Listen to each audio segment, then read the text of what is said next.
Une mère blanche donne naissance à des jumelles noires. 10 ans plus tard, elle a une surprise encore plus grande.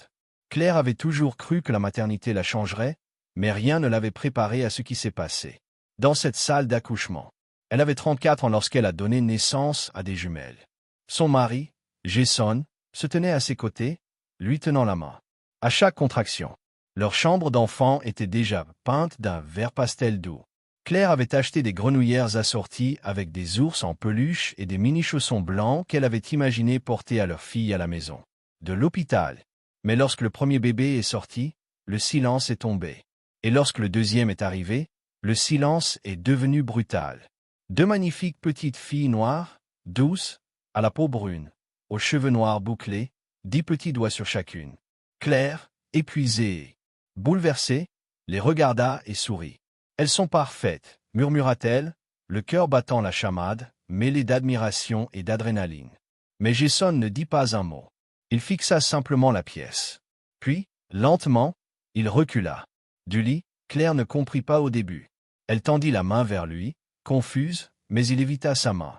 Il quitta la pièce sans parler. Elle ne le reverrait plus. Le lendemain matin, une infirmière tendit à Claire une enveloppe manille. À l'intérieur se trouvaient les papiers du divorce. Pas de mots, pas d'explication, juste un silence. Les rumeurs commencèrent presque immédiatement. Les infirmières chuchotaient. Des amis qui cessaient de répondre à ces messages. Même ses propres parents posaient des questions difficiles d'une voix étranglée. Claire, sa mère, lui demanda, au téléphone, « Y a-t-il quelque chose que tu dois nous dire ?» Mais Claire ne broncha pas. Elle connaissait la vérité. Elle n'avait pas trompé. Elle n'avait pas menti. Elle n'avait rien fait de mal. Et ses filles, ces deux petites vies parfaites, étaient à elle. C'était tout ce qui comptait. Elle les appela Zaria et Zania et les éleva seules. Claire quitta la banlieue pour s'installer dans un modeste 2 pièces dans un quartier populaire où personne ne posait trop de questions. Elle trouva un emploi dans un centre communautaire et commença à travailler comme comptable indépendante. Le soir, elle vendait sa bague de fiançailles, achetait une voiture d'occasion et consacrait tout ce qu'elle avait à ses filles. Zaria était la plus calme, attentive et observatrice, avec un amour pour les puzzles et les pulls d'hiver. Elle se blottissait avec des livres 2 fois plus grands qu'elle et restait assise en silence pendant des heures, absorbant. Zania était audacieuse, pétillante et pleine de questions. Toujours en train de choisir son pyjama, couverte d'étoiles qui dansait toujours dans le salon avec des chaussettes dépareillées et un large sourire. Claire s'était fait une promesse dès le début, elle ne cacherait rien. Quand les filles ont commencé à poser des questions sur leur apparence, elle y a répondu avec douceur. Elle leur a parlé de la mélanine, de la génétique, de l'amour. Elle leur a expliqué que la couleur de peau ne définissait pas leur valeur et que les familles ne se construisaient pas par la biologie, mais par les liens. Certaines nuits encore, Claire restait éveillée, se demandant d'où elles avaient hérité ses yeux marron profonds, cette peau radieuse, ces boucles parfaitement bouclées. Elle a soumis un test ADN une fois. L'un de ces tests en ligne. Des kits qui promettaient de tout révéler, mais les résultats n'expliquaient pas grand-chose. Des ascendances mixtes, des inconnus lointains, mais pas de famille proche, pas de réponse magique. Alors Claire a fait ce que font les mères. Elle a avancé. Elle a applaudi les pièces de théâtre à l'école. Elle a tressé ses cheveux avant de se coucher. Elle est restée éveillée tard pour coudre des costumes pour la journée du livre. Et chaque année, le jour de l'anniversaire des jumeaux, elle leur a raconté l'histoire du jour de leur naissance et comment ils ont changé sa vie pour toujours. Elle ne s'est jamais remariée, n'a jamais essayé de s'expliquer. Elle n'en avait pas besoin, jusqu'à ce qu'un samedi matin, 10 ans après cette naissance inoubliable, Claire est descendue et a trouvé sa fille assise sur le canapé. Chacune d'elles tenait un nouveau-né dans ses bras. Claire s'est figée, Zaria portait son pull à col roulé crème et tenait le bébé comme si elle l'avait fait 1000 fois. Zaria, dans son pyjama rouge, blanc et bleu à étoiles, souriait au nourrisson sur ses genoux. 2 bébés, tous de nouveau-nés, tous de blancs. La voix de Claire se bloqua dans sa gorge. Les filles, quoi? Qu'est-ce que c'est? Les jumelles. Levèrent les yeux. Nous ne savions pas quoi faire d'autre, dit Zaria calmement. Elle nous les a donnés, ajouta Zenia. Elle avait dit que tu saurais quoi faire. Les jambes de Claire cédèrent et elle resta assise, le cœur battant, le souffle court. Qui te les a donnés? Zaria fouilla dans sa poche et lui tendit un morceau de papier plié. Claire le déplia. C'était une lettre écrite d'une écriture tremblante, signée d'un nom qu'elle n'avait pas entendu depuis des années. Et lorsque Claire lut la première ligne, ses yeux se remplirent de larmes, car le passé qu'elle avait enfoui n'en avait pas fini avec elle.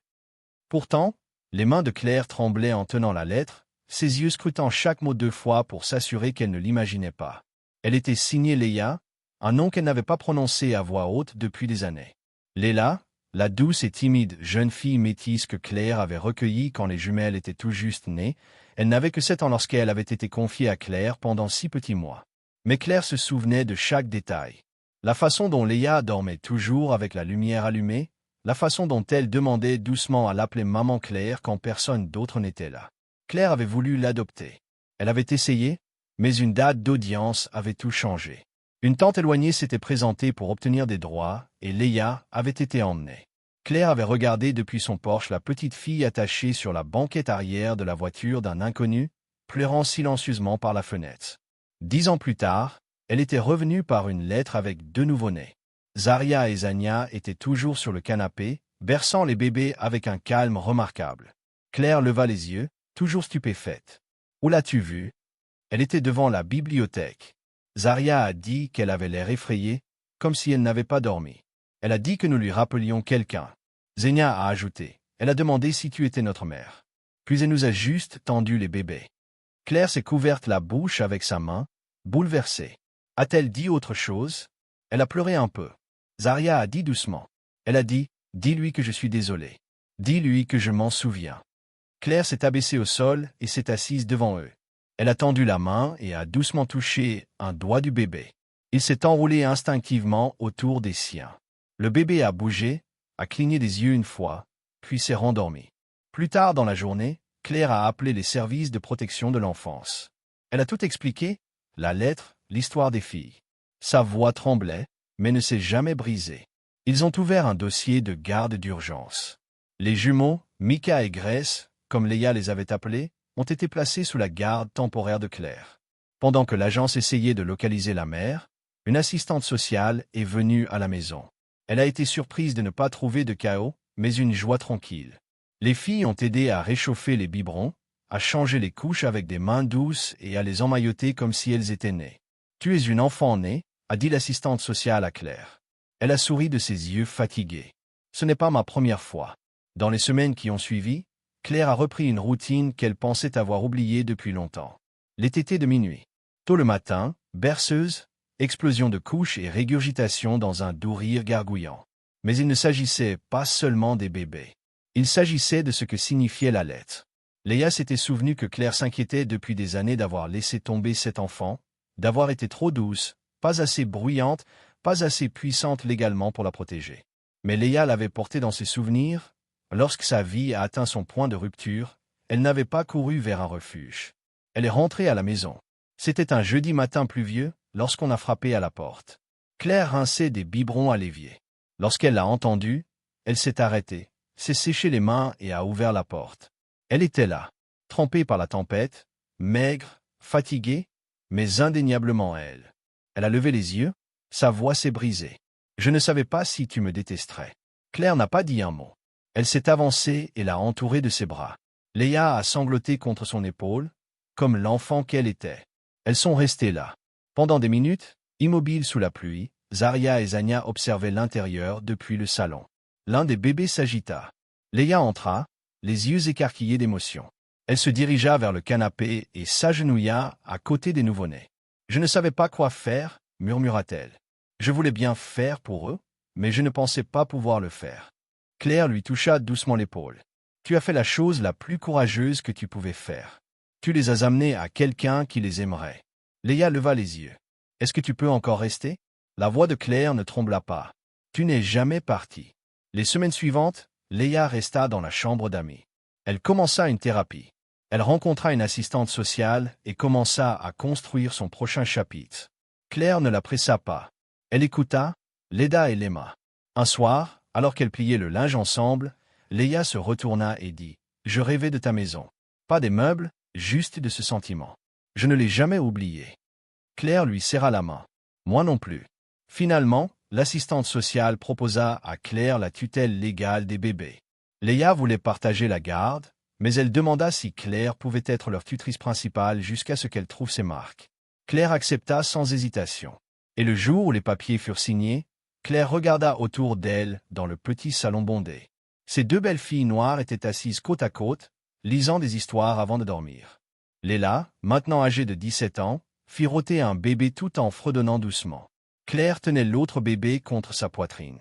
Il y a 10 ans, on l'avait traitée de menteuse. Maintenant, c'était elle qui élevait 4 enfants, 2 de naissance, 2 par cœur, et on l'appelait tout autre chose, maman. Et cette fois, personne ne la questionna. Si vous avez aimé cette histoire, n'oubliez pas de la mettre en bleu et de vous abonner pour plus d'histoires émouvantes, dramatiques et inattendues. Et dites-nous dans les commentaires d'où vous nous regardez. Nous adorons avoir de vos nouvelles. À tous, à la prochaine, restez bienveillants, curieux et continuez à regarder.